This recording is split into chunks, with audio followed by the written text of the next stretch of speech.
Antes de empezar, que sepáis que esto empezaremos la semana que viene. Hoy terminamos el capítulo 20, antes de empezar el capítulo 21 de Mateo.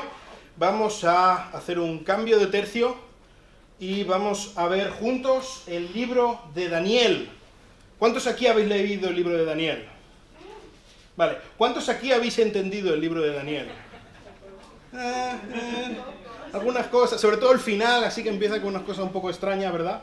A partir del capítulo 7, es uno de los libros más complicados de entender, pero uno de los libros más fascinantes de toda la Biblia. Y vamos a estudiarlo juntos, es uno de mis libros favoritos. Después volveremos, que ya a partir del capítulo 21 empieza lo que es la Semana Santa, con la entrada triunfal de Jesús en Jerusalén. Así que lo que estamos hoy y lo que hoy vamos a ver es la puerta, el final del camino real, justo antes de que empiece, ya que entre Jesús a Jerusalén, y eso es un punto muy muy importante en la vida de Jesús y en su ministerio. Pero antes me gustaría... ¿Me hace caso esto o ya no? Ah, vale, que eso no lo has metido, está bien. Me gustaría presentaros a un chico. ¿Le conocéis? ¿No? ¿A nadie le suena? ¿No sabéis de quién es hijo? ¿No? ¿Tú no?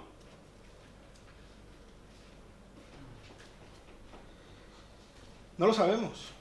¿Quién es este chico? ¿A quién le importa? ¿De quién es hijo? ¿Qué más da? Vamos a llamarle, por ejemplo, hijo de la impureza. Este niño que puede exigir a nadie. Está en ocasión, está en una posición en la que puede exigir algo a alguien, en la que puede demandar algo, tiene derecho a algo.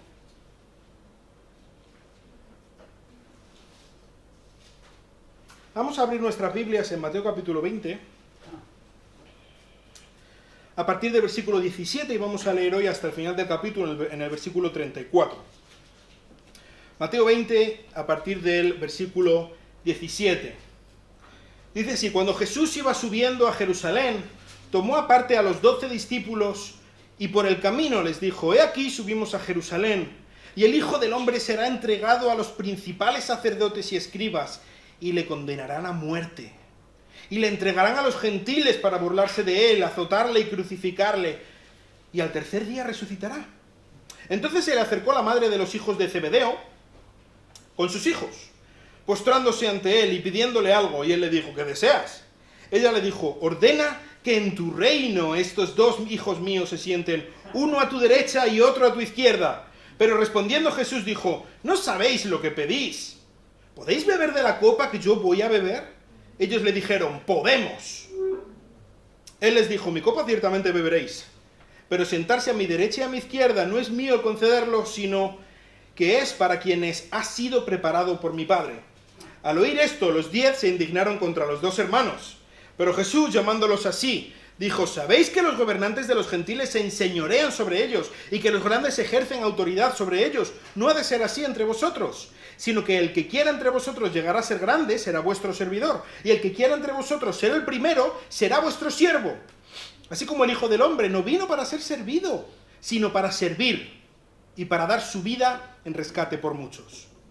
Versículo 29. Y al salir de Jericó le siguió una gran multitud, y he aquí dos ciegos que estaban sentados junto al camino. Al oír que Jesús pasaba, gritaron diciendo: Señor, Hijo de David, ten misericordia de nosotros. Y la gente les reprendía para que se callaran, pero ellos gritaban más aún diciendo: Señor, Hijo de David, ten misericordia de nosotros. Deteniéndose Jesús los llamó y dijo: ¿qué queréis que yo haga por vosotros? Ellos le dijeron: Señor, deseamos que nuestros ojos sean abiertos. Entonces Jesús, movido a compasión, tocó los ojos de ellos, y al instante recobraron la vista y le siguieron. Vamos a orar. Señor, te pido que tú nos ayudes en esta mañana a tener una correcta concepción de quiénes somos delante de ti, Señor, y que tú nos ayudes a vivir en consecuencia. Te lo pido en el nombre de Cristo. Amén. Muy bien, pues aquí a partir del versículo 17 probablemente os sonará, porque no es la primera vez que Jesús dice estas palabras, ¿verdad? Más o menos. Jesús les estaba diciendo, bueno, Mateo nos informa que ya iban subiendo a Jerusalén, estaban ya cerca, de hecho luego nos dice que están en Jericó. Tengo aquí un mapa, simplemente para que veáis, a ver, ¿os acordáis que la mayoría del ministerio había sido en Galilea? Ya decíamos la última vez que iba de camino a Judá, que Judá está por aquí, pero que fue por el otro lado del Jordán. Entonces, por aquí hay una ciudad que se llama, una ciudad que se llama Perea, una región, y entonces por aquí fue que cruzaron, y entonces iba por aquí Jesús, Jerusalén está aquí, ¿vale? Iba por aquí Jesús, esto es Jericó, entonces veis que ya estaba en la recta final, estaba al lado de Jerusalén. De hecho, aquí dice que estaban subiendo a Jerusalén. Jerusalén está en lo alto de una montaña, el monte Sión. Entonces, es por eso que cuando la concepción judía, cuando están yendo a Jerusalén, es estar subiendo. Por eso, por ejemplo, tenemos los salmos de ascensión, ¿verdad?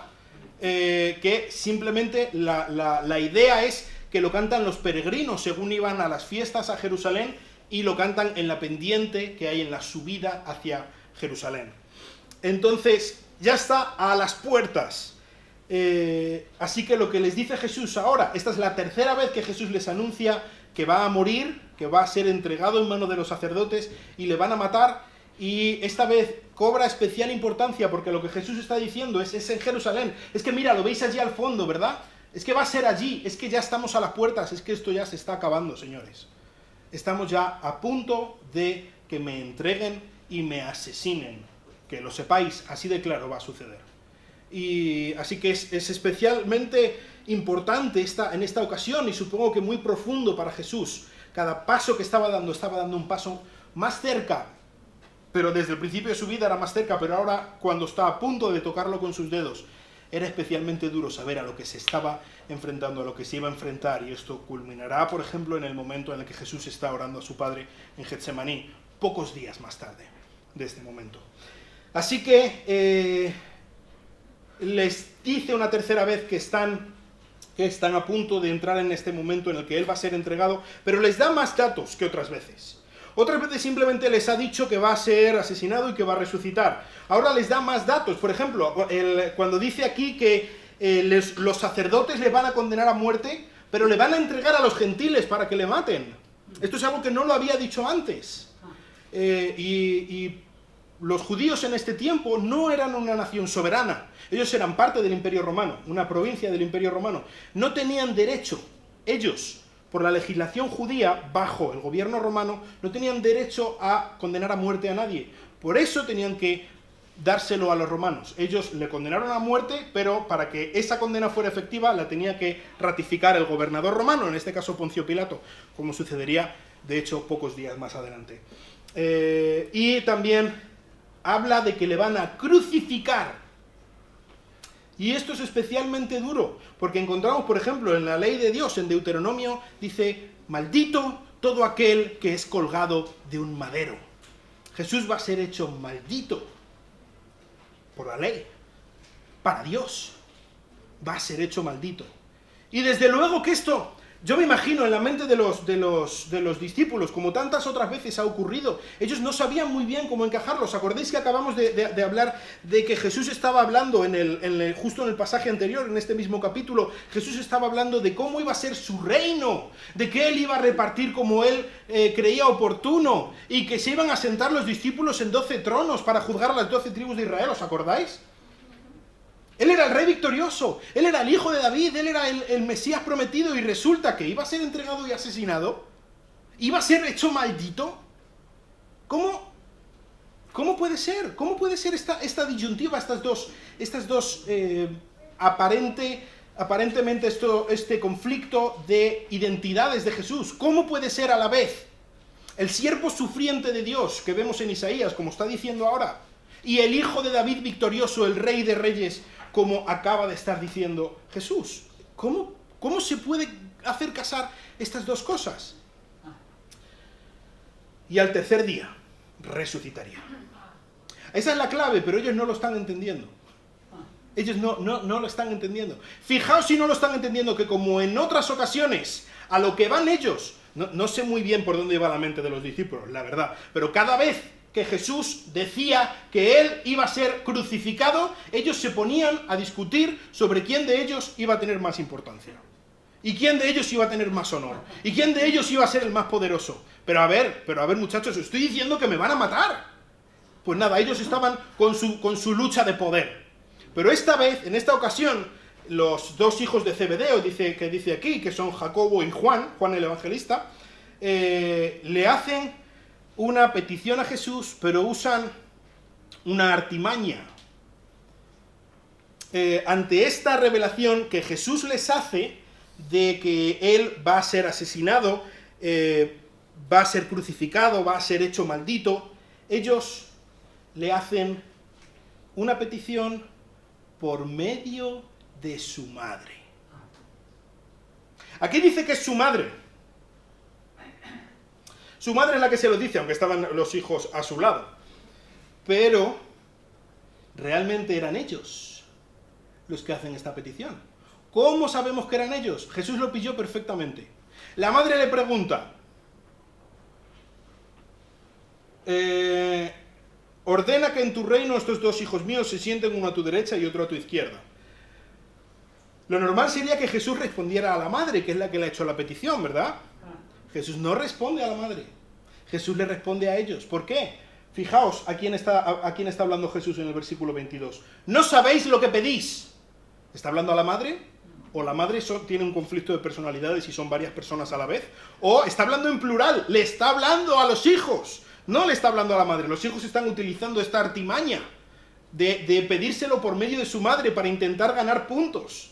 Probablemente su madre sea una de las mujeres que estaban sirviendo a Jesús y de hecho dando de su patrimonio para el ministerio a Jesús. La madre tenía puntos extra y ellos lo estaban intentando usar para su propio beneficio. Ordena que estos dos hijos míos se sienten uno a la derecha y otro a tu izquierda, que sean tus dos manos, que sean los vicerregentes en el reino de los cielos cuando se consume. Y no solamente usan esta artimaña, ellos usan otra artimaña que vemos en el hecho de que después el resto de los discípulos se indignan con ellos. Y es que ellos agarran a Jesús y se lo piden a solas. No queremos que se inmiscuya ningún otro discípulo. Aquí pillamos a Jesús a solas, le intentamos chantajear aquí con mi madre, que no se entere nadie, que parezca que él lo ha decidido por su propia cuenta.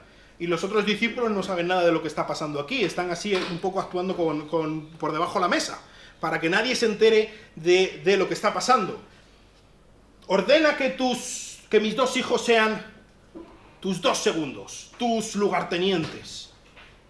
Y Jesús, ante esta petición, les dice básicamente, no estáis entendiendo nada. Absolutamente nada de lo que está ocurriendo aquí. Según lo que yo os acabo de decir, sí, yo soy el rey, yo soy el hijo de David, yo soy el que va a instaurar completamente el reino de Dios y va a imponer la justicia sobre la tierra. Ese soy yo, pero antes hay algo que tiene que ocurrir. Antes de la gloria va el sufrimiento. Y esta es una máxima para cualquiera que quiera seguir a Cristo. Antes de la gloria va el sufrimiento. Así es como funciona. Así es como funcionó para nuestro Maestro, así es como funcionará para nosotros. Así que vosotros queréis tener mucha gloria, lo que os espera es mucho sufrimiento. ¿Sabéis lo que estáis pidiendo? ¿Podéis beber de la copa que yo voy a beber? Y cuando dice aquí de la copa, no está hablando, por ejemplo, de la última cena cuando bebió la copa de vino. No está hablando de una copa de vino. Está hablando de la copa como una alegoría del sufrimiento. En la mentalidad judía, lo vemos en varios pasajes, no solamente en el Antiguo, sino en el Nuevo Testamento también, es una alegoría del sufrimiento, especialmente porque la ira de Dios se derrama sobre esa persona. Eso es lo que simboliza la copa. La copa es una congoja, un sufrimiento agudos, extremos, porque la ira de Dios se está derramando sobre esa persona. Eso es lo que significa la copa. Eso es lo que tenía que sufrir Jesús. Ellos estaban preparados para ir de la mano con Jesús a ese destino también. Lo que ellos estaban pidiendo implícitamente, dame mucha gloria en el reino de Dios. Implícitamente lo que le estaban pidiendo es, dame mucho sufrimiento en el reino de Dios.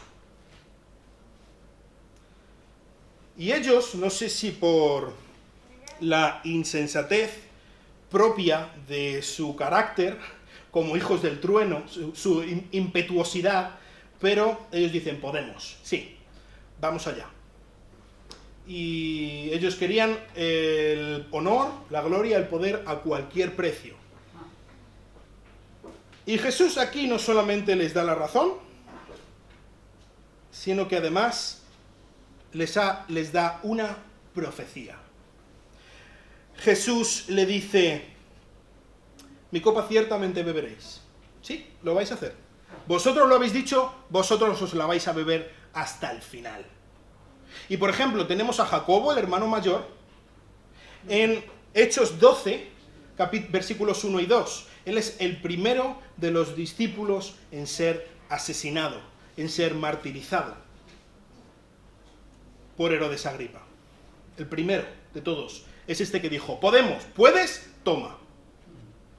Puedes. En cuanto al segundo, el hermano pequeño, Juan, él probablemente fue el único discípulo que no fue martirizado, según la tradición. Pero nos lo encontramos a 90 y tantos años, sus 90 y tantos años, cuando está escribiendo el libro de Apocalipsis,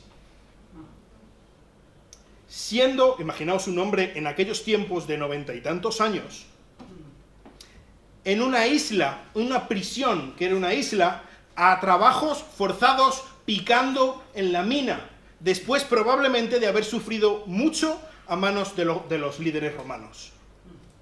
O sea, un cuerpo destrozado de 90 años trabajando en la mina en una isla prisión. Podían, y lo hicieron. Era una profecía en sí mismo que les dice Jesús, ciertamente beberéis de mi copa, pero lo que estáis pidiendo es algo que no es de mi competencia. No me compete a mí dároslo.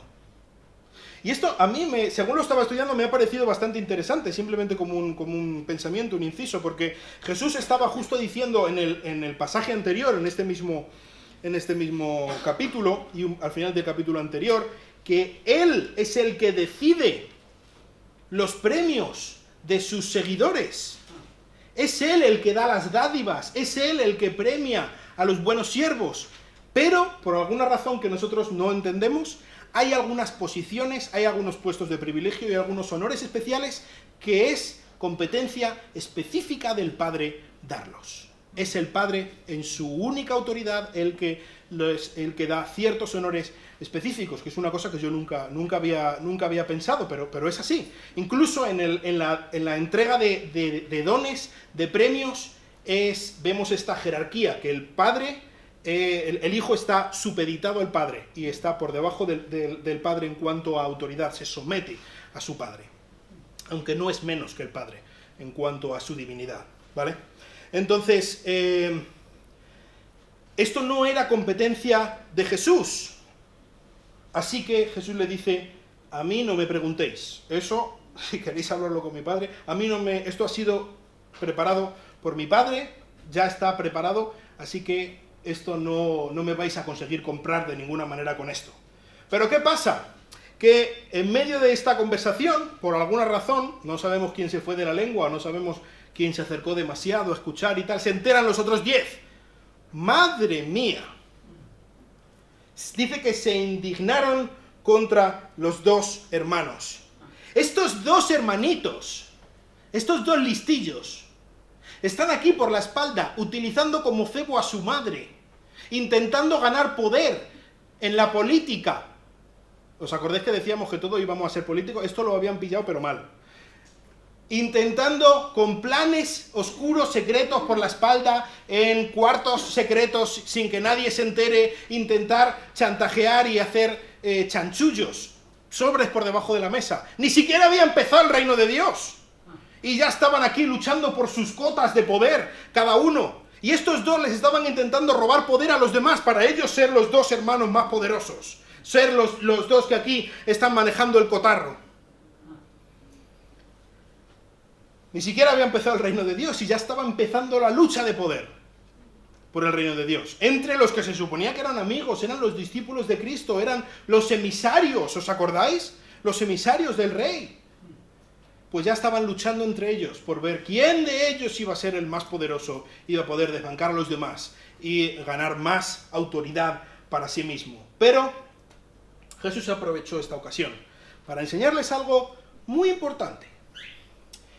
Dice el versículo 25, pero Jesús llamándolos junto así, dijo, ¿sabéis que los gobernantes de los gentiles se enseñorean sobre ellos y los grandes ejercen autoridad sobre ellos? Estáis expresando perfectamente cómo funciona la política en el mundo. Perfectamente. Sois discípulos, vosotros sois los ejemplos perfectos de cómo hace las cosas el resto de la gente. Sois los ejemplos perfectos de cómo no se tienen que hacer las cosas. ¿Pensáis que el poder se gana ejerciéndolo? ¿Aplastando a la competencia? ¿Haciendo que otros te sirvan para pisotear a los demás y tú elevarte y ganar más autoridad y más poder y a más armas para poder reducir a esclavos a más personas? Así es como funciona la política en el mundo. No ha de ser así, versículo 26, entre vosotros. Esto no debe ser así. Estáis actuando como no debéis actuar. Sino que el que quiera entre vosotros llegar a ser grande, será vuestro servidor. El liderazgo no se trata de ejercer fuerza. El liderazgo no se trata de demostrar con puño de hierro que yo soy el jefe. El liderazgo no es buscar chanchullos secretos para poder ganar poder. Eso no es el liderazgo como Dios lo quiere. Así no funciona.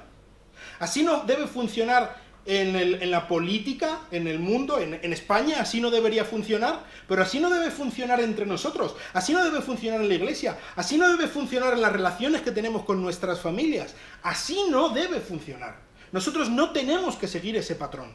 El más poderoso no es el más importante no es el que está oprimiendo a los demás. El que gana, el que tiene el poder, el que tiene la gloria, no es el que está usando a los demás para su propio beneficio.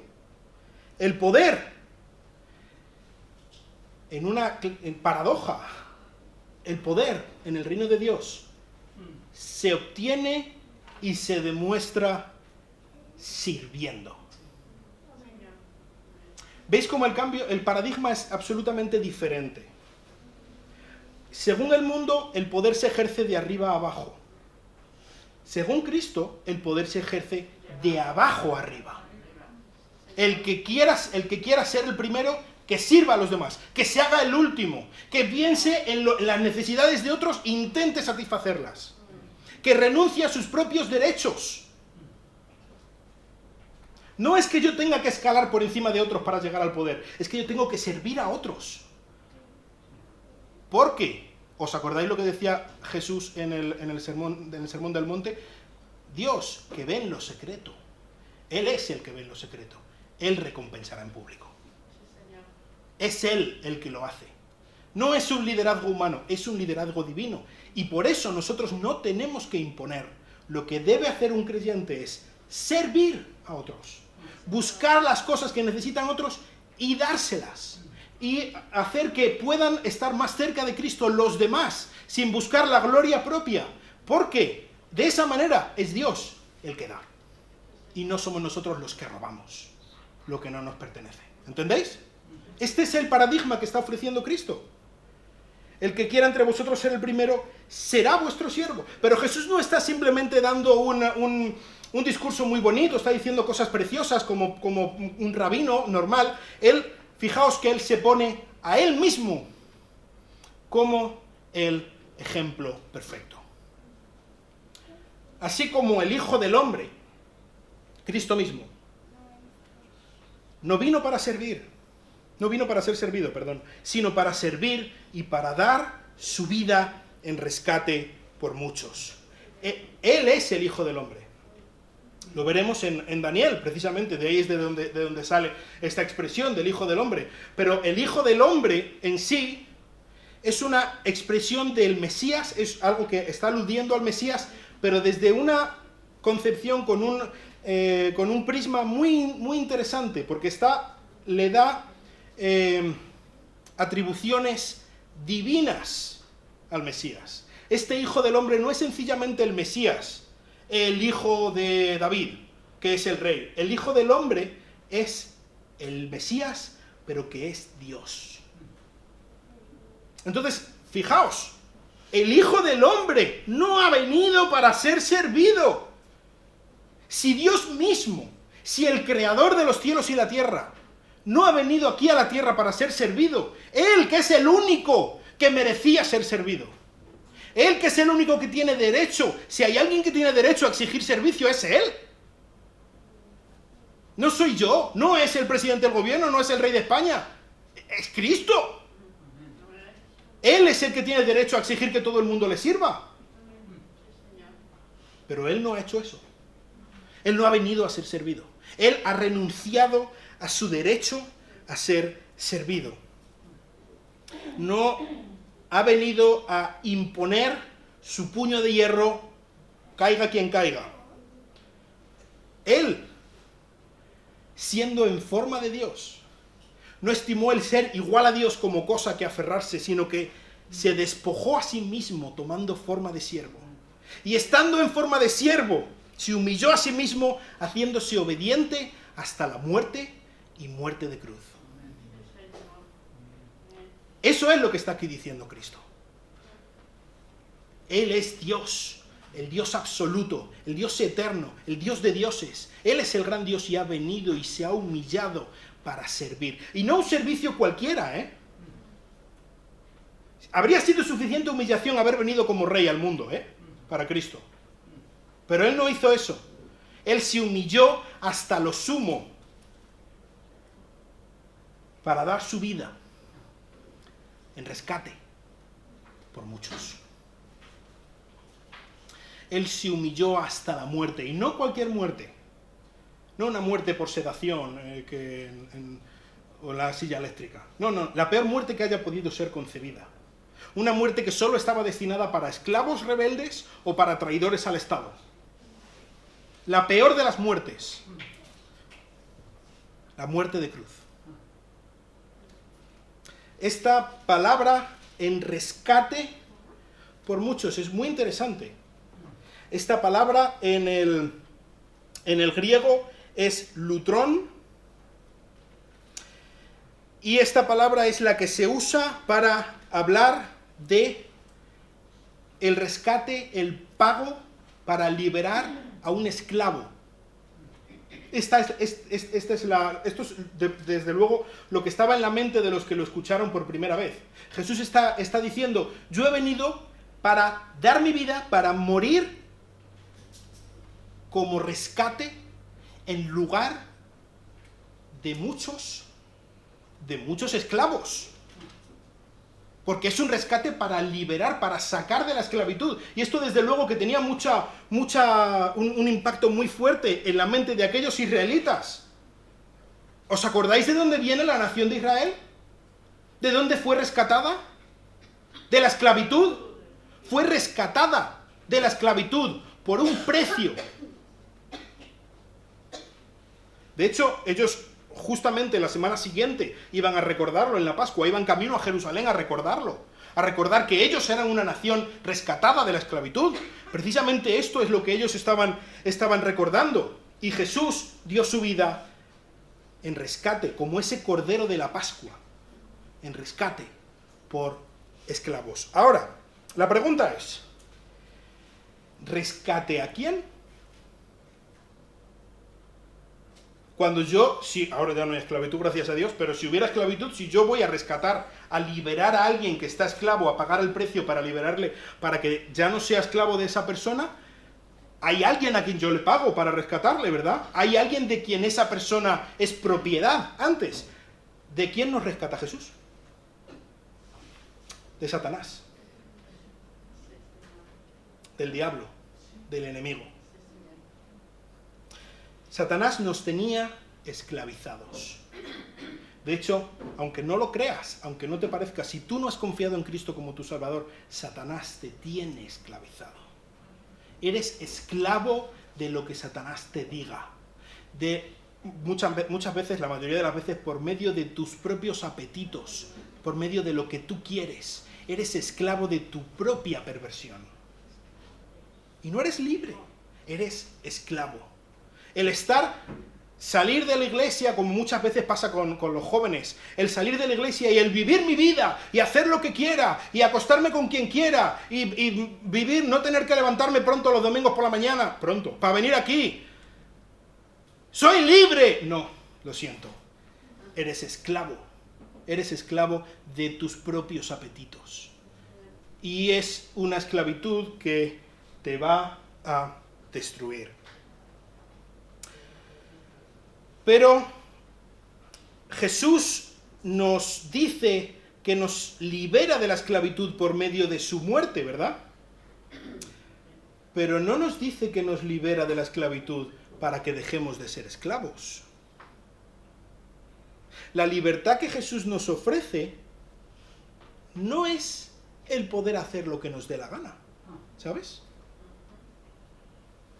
Nunca jamás vamos a poder entender la vida cristiana sin una correcta concepción de lo que es la libertad, tal y como Cristo nos la ofrece.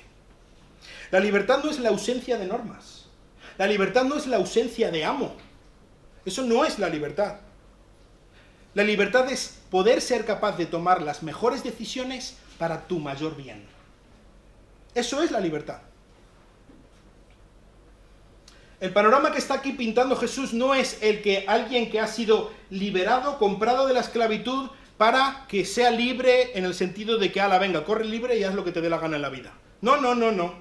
¿Qué es lo que está aquí diciendo Jesús? Servid. Haceos siervos. Has sido comprado, has sido liberado. Ya no tienes a Satanás como tu amo. Pero eso no significa que ya no debas tener un amo.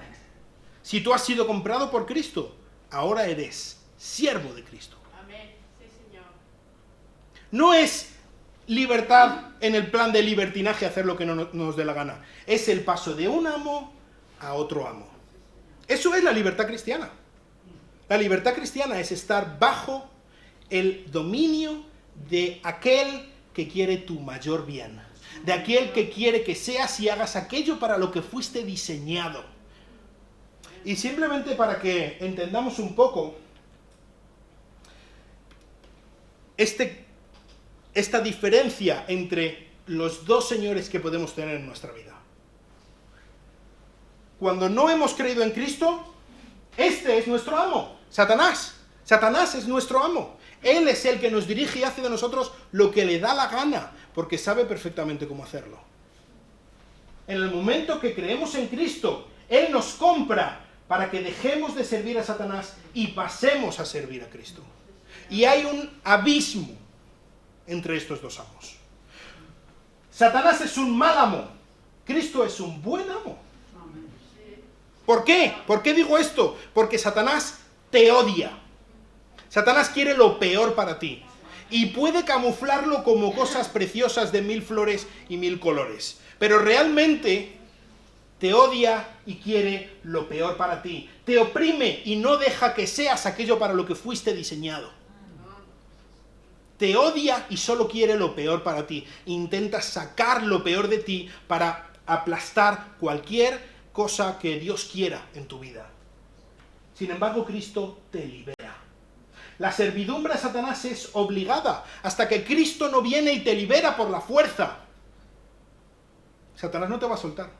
Sin embargo, la servidumbre a Cristo es voluntaria. Nosotros nos rendimos voluntariamente ante Cristo como nuestro Señor, porque Él es lo mejor que nos puede haber pasado en la vida, porque Él sabe mucho mejor que nosotros lo que debemos hacer. El destino de Satanás, el destino de estar esclavo a Satanás es horroroso. Es el infierno eterno. No digo muy largo, digo eterno. Sin embargo, el destino, si seguimos a Cristo, es maravilloso. Es la gloria eterna. No digo muy larga, digo eterna. Así que esta es la petición que le hacen los discípulos. Pero hay otras personas que le hacen otra petición. Según Jesús está saliendo de Jericó, le sigue una gran multitud. Y allí hay, en el camino, 2 ciegos. Estos 2 ciegos, a quien de repente Mateo cambia el foco de atención y se empieza a centrar en ellos, estaban en el camino, desde luego. Bueno, este iba a ser más o menos un día normal, pero probablemente estaban a la expectativa. ¿Por qué? Porque, acordaos, estaban de camino a Jerusalén, ya casi a la llegada de Jerusalén, en un camino justo antes de la Pascua. Mucha gente pasaría por allí, era su oportunidad de ganar un poco de dinero en ese momento. Entonces, empiezan a escuchar un revuelo. ¿Qué está pasando? Hay mucha gente gritando, ¿qué pasa? Y en medio de todo esto escuchan que se acerca Jesús. ¡Jesús! Ellos desde luego habían escuchado historias acerca de Jesús. Desde luego habían escuchado la historia, ¿os acordáis? De Jesús sanando a ciegos ya. Este Jesús puede sanarnos. Este Jesús es nuestra esperanza. Este Jesús es realmente lo que estábamos esperando. Estos 2 ciegos, como este niño, no tenían nada a lo que agarrarse. No tenían nada que exigir de nadie. Lo único que podían hacer era pedir limosnas. Pero al escuchar que venía aquel que era su única esperanza, en medio de todo el griterío y del gentío que había allí, se pusieron a gritar: ¡Hijo de David, ten misericordia de nosotros!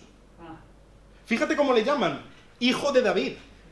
Ellos comprendían perfectamente que este Jesús era la cristalización de la esperanza de Israel. Él es el Rey prometido. Y desde luego no se les escapaba el hecho de que en Isaías 35:5 se habla algunas de las señales de la venida del reino. Y una de esas señales es que los ciegos verían. ¡Madre mía! Y está aquí el Hijo de David, el que va a consumar el reino, el que va a hacer que veamos, el que va a cambiar nuestras vidas. Él es nuestra esperanza. Él es a quien tenemos que clamar: ¡Hijo de David! ¿Pero ellos le exigieron algo? ¿Qué fue lo único que le dijeron? Ten misericordia de nosotros. No hay nada que te podamos exigir. Es que en sí tampoco hay nada que podamos pedirte en una situación de igualdad. Lo único que podemos hacer contigo es clamar por tu misericordia. Lo único que podemos esperar de ti es que tengas compasión de nosotros. No podemos comprarte, no podemos ofrecerte nada a cambio. No hay nada a lo que podamos agarrarnos más que a tu gracia. Absolutamente a nada. Pero sabemos que tú eres nuestra única esperanza. Así que ten misericordia de nosotros.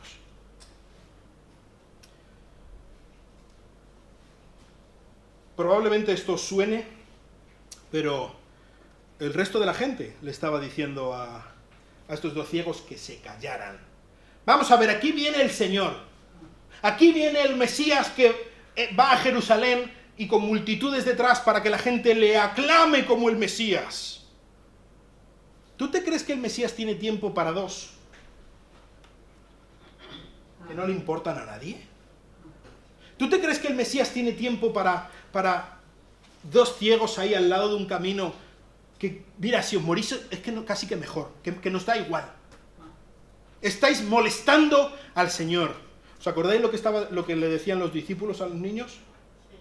Los quitaban porque estaban molestando al Señor. El Señor tiene cosas más importantes que hacer. Fíjate si tiene cosas más importantes que hacer. Es que aquí va con una gran multitud de camino a Jerusalén. Y desde luego que muchos de los que iban de camino con él, su idea era aclamarle como Mesías y como Rey a la entrada a Jerusalén. Desde luego, la concepción de todos estos en cuanto al poder era la misma que tenían los discípulos. Estaban en el mismo libro. Pero ellos no se dieron por vencidos y siguieron gritando: parece ser que por los manuscritos que tenemos, cuando en el versículo 30 le llaman, los manuscritos más antiguos, no dice Señor. Señor solamente lo dice en el versículo 31. Es decir, simplemente a lo que voy es, ellos cuando se les echan la bronca y le dice que se calle, ellos suben el tono. Y ahora ya le llaman Señor, Hijo de David, ten misericordia de nosotros. Y en medio del contexto de lo que ellos estaban pensando, creo que es muy interesante este Señor. Ellos le llaman Curie, Señor. Este Curie, probablemente esto es lo que dice Mateo Curie, pero ellos probablemente en hebreo estaban diciendo Adón. Y en medio de todo este concepto de el Mesías, el Hijo de David, el Hijo del Hombre, muy probablemente su idea no era solo Adón, sino Adonai. Adonai, Señor, Dios de Israel, el Señor con mayúscula, ten misericordia de nosotros. Y a todo esto Jesús se para. Y va donde ellos, y os acordáis como cuando la madre de los hijos de Zebedeo les dice, ¿qué petición tienes? ¿Qué quieres? Pues lo mismo les dice a estos. ¿Qué queréis? ¿Y qué es lo que ellos le piden? Señor, deseamos que nuestros ojos sean abiertos. Lo único que deseamos es que nos sea devuelta nuestra vida. Lo único que deseamos es que tengas misericordia de nosotros y satisfagas nuestro pesar más profundo, nuestra incapacidad que nos hace que no podamos hacer nada. Y Jesús dice, movido a compasión, con una compasión, una misericordia que les salía de dentro del corazón, les tocó los ojos y en ese mismo instante recobraron la vista. No solamente recobraron la vista física, también recobraron la vista espiritual. ¿Qué es lo que hicieron ellos en este momento? ¿Se fueron a celebrar? No. Le siguieron. Dejaron todo, tampoco tenían mucho que dejar, pero dejaron toda la vida que podrían haber tenido y siguieron a Jesús. Y le siguieron a los momentos más difíciles de la vida de Jesús. Dos grupos de dos personas, dos parejas, los hijos de Zebedeo y estos dos ciegos, que ante la revelación de Cristo, de que Él va a ser el siervo sufriente, reaccionan de dos maneras completamente diferentes, diametralmente opuestas. Tenemos por una parte unos discípulos que en lo único que están pensando es en la búsqueda de privilegios, de honor, de poder, de gloria, de grandeza, de primacía. Ellos quieren ser los primeros, ellos quieren ser los más importantes. Sin embargo, por otro lado tenemos a unos mendigos desarrapados sin nada, que lo único que claman es porque Cristo tenga compasión de ellos. Lo único que le piden al Señor es que les toque, solo un toque. Y ya está.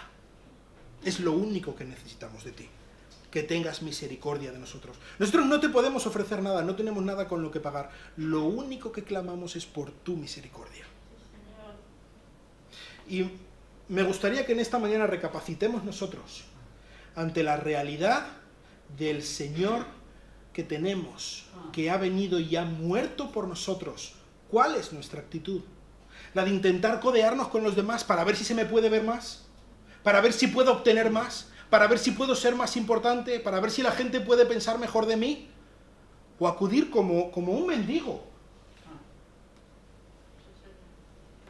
a las puertas del cielo, a suplicar por misericordia, porque no hay nada que podamos darle a Cristo? ¿Saben? La vida cristiana, en rasgos generales, es así. Dios da, nosotros recibimos. Es así. De ninguna manera vamos a poder impresionar a Dios. De ninguna manera vamos a poder comprarle. De ninguna manera vamos a poder decirle, pues mira, es que yo he hecho esto para ti, que hay de lo mío. De ninguna manera. De ninguna manera vamos a poder chantajear a Dios, diciendo, mira, si tú haces esto por mí, entonces yo te doy tal. si tú cambias a mis hijos, si tú me llevas a no sé qué, si tú me consigues este trabajo, si tú haces que cambie mi situación, entonces yo te voy a servir. No, así no funciona. Lo único que podemos reclamar o pedir a Cristo es misericordia. Misericordia del que no tiene nada que ofrecer y levanta las manos esperando que el gran Señor tenga gracia, tenga compasión de mí, un pobre y miserable y rebelde y sucio pecador. Es lo único que podemos hacer delante de Dios. Es a lo único a lo que nos podemos agarrar. Nosotros somos ciegos, somos abandonados, somos rebeldes, suplicando misericordia del Rey de Reyes. Es lo único que somos. En este texto no se nos dice mucho más acerca de estos ciegos, pero por ejemplo en Marcos se nos da un detalle más. De uno de estos ciegos, Marcos solo nos habla de uno, Bartimeo, se llamaba uno de estos ciegos, Bartimeo, del hebreo Bartimai, hijo de la impureza. ¿Os acordáis? Es el nombre que habíamos bautizado a este chico. Hijo de la impureza. En su propio nombre llevaba la desdicha. En su propio nombre llevaba la inmundicia, el escarnio, la vergüenza. En su propia identidad. Su nombre era hijo de la inmundicia. ¿A qué va a aspirar este hombre? ¿A qué puede aspirar? A clamar por misericordia al Rey de Reyes. Y que Él cambie su destino. Y que Él cambie su nombre. Y que Él cambie toda su vida. Eso es a lo que tú y yo podemos aspirar. Por nosotros mismos no podemos aspirar a nada. Pero no te creas que eres demasiado pequeño como para que el Rey de Reyes no te vea. Tú y yo somos mendigos, clamando a las puertas del cielo. Pero sabes, el cielo está muy pendiente. Dios está fijándose en ti. No eres demasiado pequeño para Él. Y de hecho, a los ojos de Dios, eres precioso. Él te ha creado conforme a su imagen. Él te ha hecho como una joya preciosa. Y no solamente eso. Él te ha redimido por la vida de su Hijo Jesucristo. Y si tú has creído en Cristo, eres el Hijo amado del Rey. Sí, puede que fuéramos vagabundos, ciegos, sin nada, pero ahora somos los hijos del Rey. Los hijos adoptados por amor de este Rey. Él ha venido a dar su vida en rescate por muchos. Atento a la palabra, muchos. No dice todos. Yo creo que Cristo ha muerto, su muerte es para todos. Y Él la ofrece a todos. Pero solo será efectiva para algunos, no para todos. Si tú no has confiado en Cristo como tu único Salvador, estar aquí no te va a salvar. Estar escuchando esto por YouTube no te va a salvar. Si tú no has confiado en Cristo como tu Salvador, vas directo al infierno y no solamente eso, estás pisoteando la sangre de Cristo que ha muerto por tu salvación. Lo que debemos hacer es creer en Cristo. Creer que Él ha muerto por nosotros, creer que nosotros merecíamos esa muerte. Pero Él ha pagado por nosotros. Y para terminar, hermanos, no podemos quedarnos igual después de haber recibido la vista. No podemos. No podemos seguir viviendo como siervos de Satanás después de haber sido rescatados por la sangre de Cristo. No podemos. Si hemos creído en Cristo, Él nos llama a servirle a Él. ¿Cómo? Sirviendo a otros. Él nos llama a servirle a Él, agarrándonos a Él, viviendo, entendiendo, leyendo, estudiando su palabra y vivirla para servir a los demás, para adorar a nuestro Señor. ¿Hay diferencia entre cómo vives tú y cómo vive tu vecino? Lamentablemente muchas veces nuestros vecinos, nuestros amigos no creyentes nos pueden dar muchas lecciones en cuanto a la vida moral que nosotros no llevamos.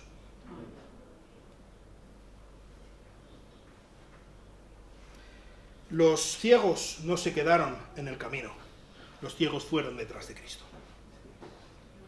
Nosotros, después de haber sido rescatados por Cristo, debemos ir detrás de Él, en este camino real, sin negarnos al sufrimiento, sin negarnos a servir a otros, sin intentar buscar lo nuestro, porque lo nuestro no lo merecemos.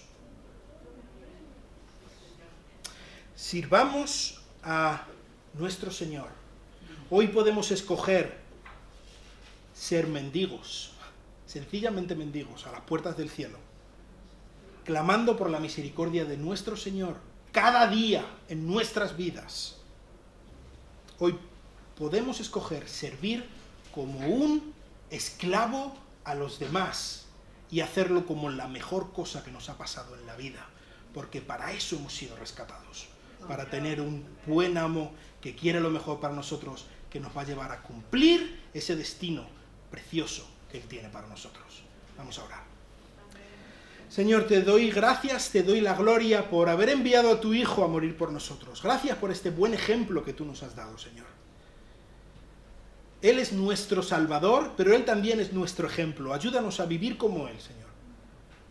Ayúdanos a apreciar su salvación, su muerte por nosotros, Señor. Ayúdanos a entender que somos mendigos, clamando por misericordia. Pero ayúdanos a entender también que si hemos confiado en ti, somos tus hijos. Tus hijos amados, tus hijos apreciados, arropados por ti, Señor. Ayúdanos a vivir como eso. Y ayúdanos a dejar atrás la esclavitud que nos tenía amarrados antes, Señor. Te quiero rogar por cada una de las personas que esté aquí o que esté viendo esto, que nunca ha creído en tu Hijo Jesucristo como su Salvador. Actúa por medio de tu Espíritu Santo en su corazón y que hoy pueda ser el día en que abran la puerta de su vida y de su corazón a la salvación preciosa que tú nos das por medio de Cristo. Y es en su nombre que te lo pido. Amén.